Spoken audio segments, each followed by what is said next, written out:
Welcome back, learners.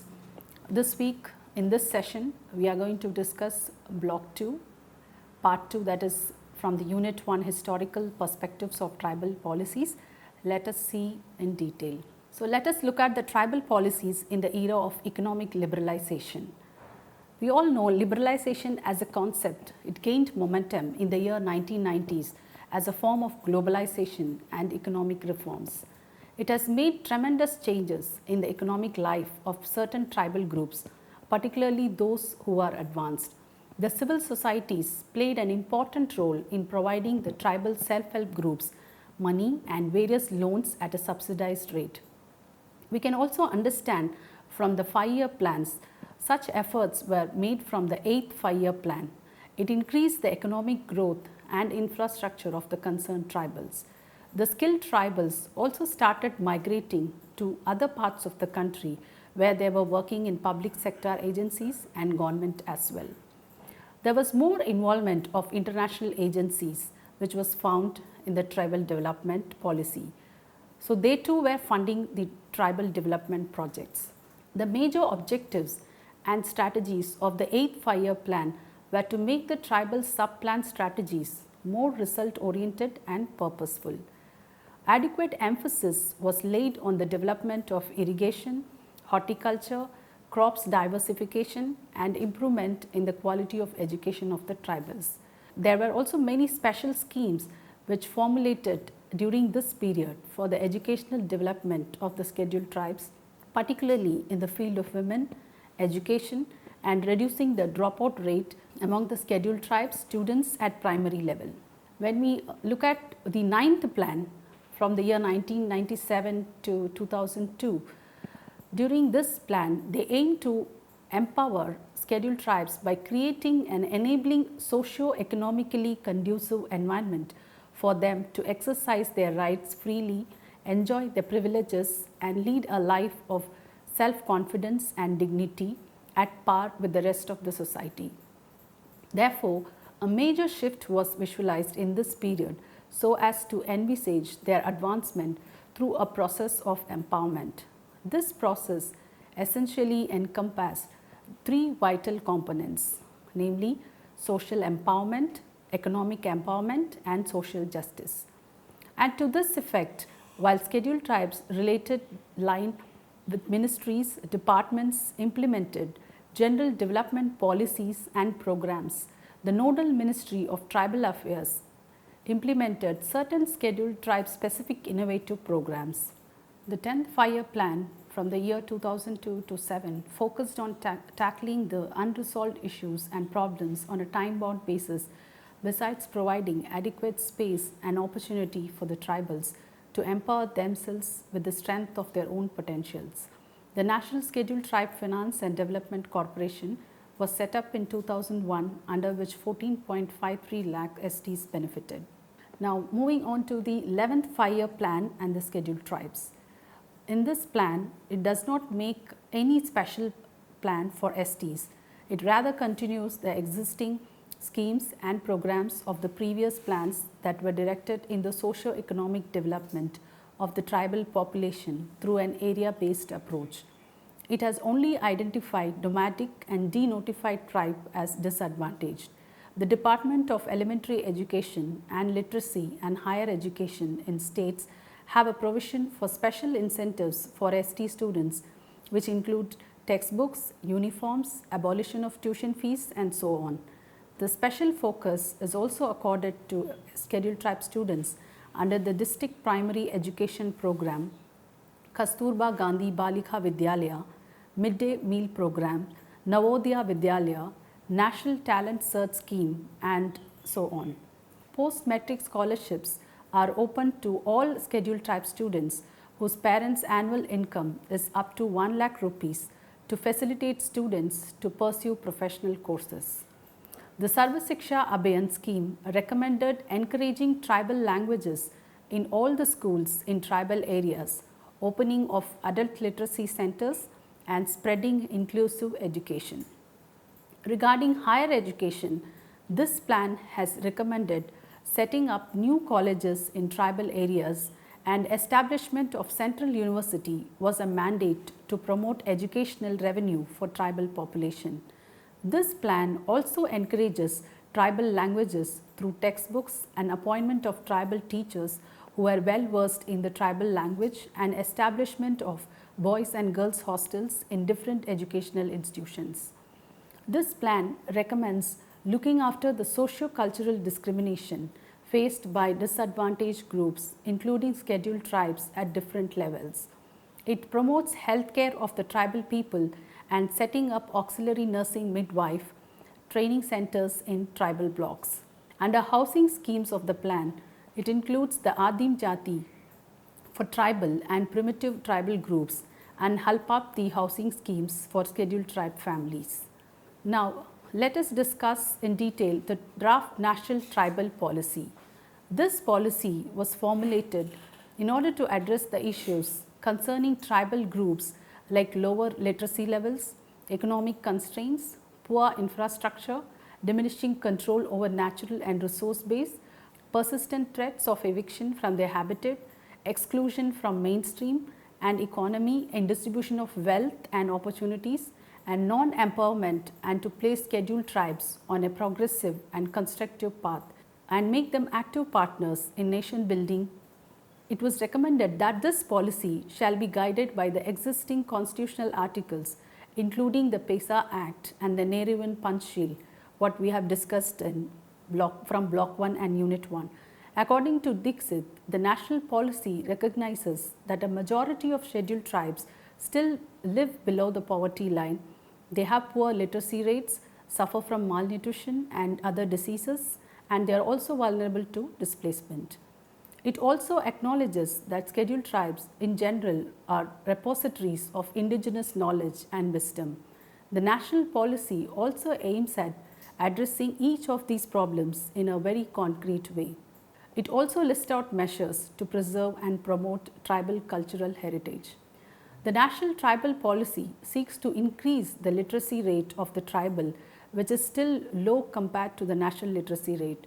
It ensures development of education among the tribal by providing them financial assistance and emphasizing on vocational education and mother tongue in the school curriculums. The forest dwelling tribal people have possessed a kind of knowledge about the surrounding pertaining to medical system, agriculture, ethno-veterinary, environmental conservation and so on, which the National Tribal Policy seeks to preserve and promote. The tribals seldom utilize the modern medical system which is available, but most of the areas, due to their strong belief in traditional medical system and experiences, they are not using the available modern medical facilities. They are also prone to attack by various hazardous diseases due to vitamin deficiency. With this backdrop, the National Tribal Policy seeks to promote the modern healthcare system and also a synthesis of the Indian systems of medicine like Ayurveda and Siddha with the tribal system. Since independence, the displacement of tribal population from their habitation is a huge problem due to construction of dams, industries and mining. It has largely affected the tribal people in terms of cultural, economic, health and other kinds of vulnerabilities. The national policy for tribals therefore stipulates that displacement of tribal people is kept to the minimum and undertaken only after possibilities of non-displacement and least displacement have been exhausted.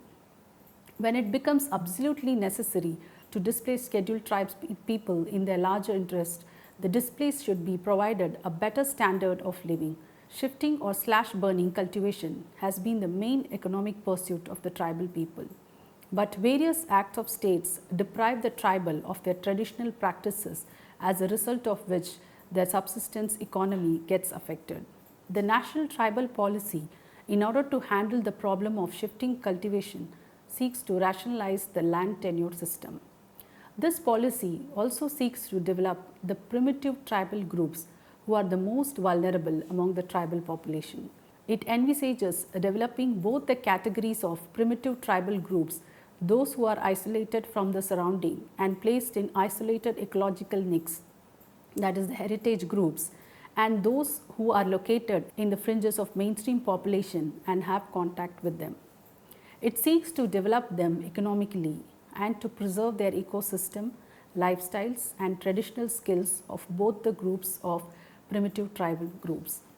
Land alienation and land transfers, these are the two important problems in most of the tribal regions that cause them economic vulnerability, which the National Tribal Policy ensures to stop. The policy also seeks to formulate state anti-alienation land laws so as to scrutinize the loopholes of various state laws and bring them in conformity with the PISA Act. It also seeks to amend the Indian Registration Act in order to identify the transferee whether or not as a member of scheduled tribe. The policy also seeks to establish special fast-track courts in scheduled areas to deal with the case of tribal and land alienation and litigation. The human development indicators of the scheduled tribe population are much lower than the human development indicators of the rest of the population in terms of all parameters such as education, health, employment, income, etc. The scheduled tribes also suffer from geographical and cultural exclusion aspects which do not get captured in the human development indicators. Similarly, there is lack of capacity to make choices is not accounted for. Hence, the draft national tribal policies ensure to enhance all the indicators among the tribal population. It also intends to check the dropout rate of tribal children, particularly among girls, by providing them various facilities, that is books, stationery, scholarship, reimbursement of examination fees, free bus travel, midday meal, etc. It also encourages preserving the tribal language not only in teaching but also in the form of books. The National Tribal Policy also targets to operate the Eklaiva model residential schools with classes 6 to 12 by the end of the 11th plan. It also ensures to stop teacher absenteeism by providing employment to the local tribals. Again, poor health is a major problem in the tribal areas due to inaccessible health facilities, food insecurity, poor sanitation and safe drinking water. The tribal people still practice their traditional medical system even though there is availability of modern medical facilities in some part of tribal regions. And when we look at the major problem, that is lack of communication, that is there is no proper road which the National Tribal Policy seeks to fulfill. It also seeks to establish primary health center in most of the tribal regions, and the policy also aims to provide safe drinking water, good hygiene, sanitation among the scheduled tribes so as to eradicate the disease epidemic. The National Tribal Policy seeks to develop livelihood standard of scheduled tribes through different livelihood schemes like vocational training, establishment of industrial training institute, encouraging traditional arts and crafts or agroforest based activities. It also encourages marketing of these activities including minor forest produces so as to generate income through banks such as NST-FDC and Triford, etc. Now look at what is an NST-FDC, how do they play a major role in empowering the scheduled tribes. The National Scheduled Tribe and Finance and Development Corporation, as I said earlier, it was set up in the year 2001 under the Ministry of Tribal Affairs, Government of India. The main objects of the corporation is to work for the socio-economic and educational upliftment of the scheduled tribes, to provide them with better self-employment avenues so that they can become economically independent and self-reliant. The corporation undertakes a wide range of activities for socio-economic and educational upliftment of the scheduled tribes by devising and implementing financial assistance schemes exclusively for the tribal. These schemes are providing loans to the poor scheduled tribes at concessional rates of interest and on soft terms and conditions.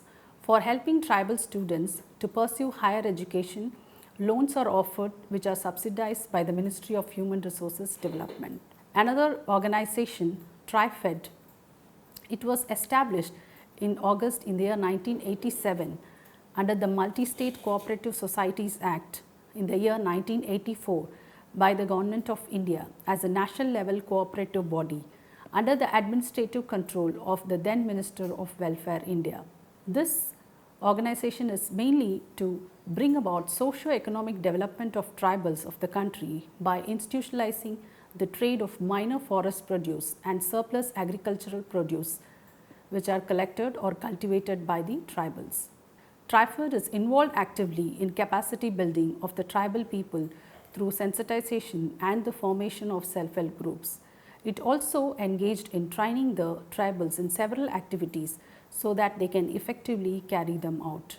And moving on to the next important and common problem, migration in some specific tribal areas that has been creating various problems like school dropout, health and etc. The National Tribal Policy seeks to arrest migration by providing income generating employment schemes in the tribal areas. The draft National Tribal Policy aims to bring equality among male and female by providing the latter various legal aids or by the policy frameworks. The policy also encourages the NGOs to work in the tribal areas so as to reduce the dependence of tribals exclusively on government.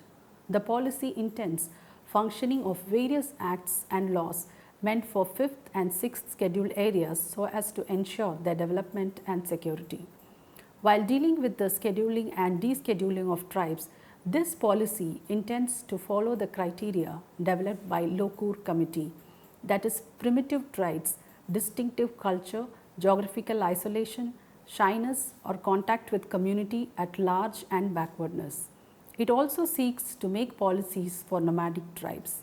The draft National Tribal Policy encourages strengthening research on the cultural facets of the tribal life that remained neglected during the earlier decades of anthropological research. Thus, this policy intends to establish more tribal research institutes, particularly in the states predominantly inhabited by tribals. Now, let us see what all we have discussed in this unit, especially from part 1 and part 2.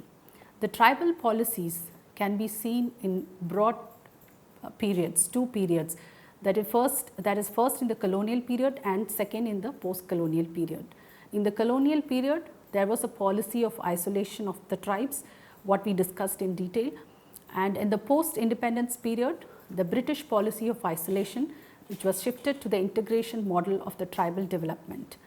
Various conventional programs were started in the tribal areas so as to meet the constitutional commitment and for bringing about social and economic among the tribal people. In the early 1990s, there was a shift in the economic policy of the Government of India with the introduction of economic liberalization, historical perspectives of tribal policies and legislation which impacted majority of the tribal groups adversely. The 11th 5-year plan does not make a special plan for STs. It rather continues the existing schemes and programs of the previous plans that were directed at the socio-economic development of the tribal population through an area-based approach. This plan has laid emphasis on poverty eradication in rural and tribal areas, which focuses on sustainable development, education, employment, access to forest resources and agricultural production and subsidies.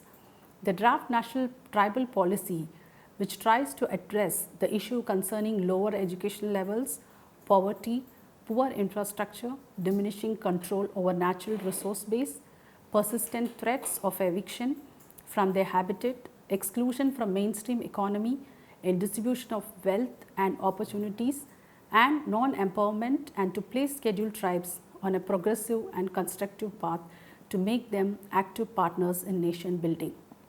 So, I hope learners, you would have watched part 1 and part 2 and explained in detail. So, you would have understood all the policies pre-independence period and post-independence period, and also detailedly we discussed about the National Draft Tribal Policy. So, thank you so much. We will meet in the next session.